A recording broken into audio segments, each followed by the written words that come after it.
And turning now to the coronavirus. The positivity rate in Connecticut is back down to 1.3% after we reached over 2% earlier this week. In the last day, more than 15,000 tests were performed. 213 came back positive.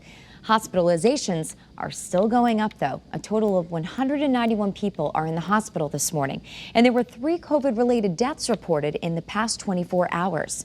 Now, as you've been hearing, southeastern Connecticut has been seeing a surge in COVID-19 cases. 11 places are now under the state's red alert level because of the number of cases that they've been seeing. Channel 3 Eyewitness News reporter Caitlin Nuclo is live now in New London with how people are trying to stop the spread. And one of the things people are trying to figure out is if there's a correlation, Kate, to being in phase 3.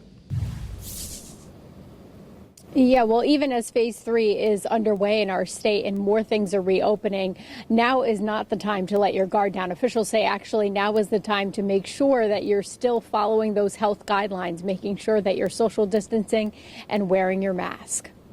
Well, New London is one of 11 cities and towns across the state that is in the red zone right now for COVID cases. That means there are at least 15 cases per 100,000 residents. Several other southeastern towns like Montville, Preston, Norwich, and Griswold are also on high alert this morning.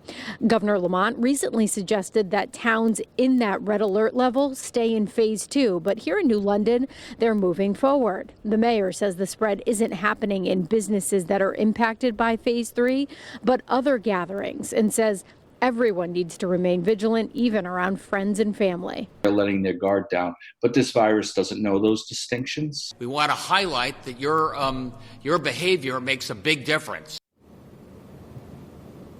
So the mayor says they are actually ramping up testing here in the city as they try to stop the spread. We're live in New London this morning. Caitlin Nuclo, Channel 3 Eyewitness News.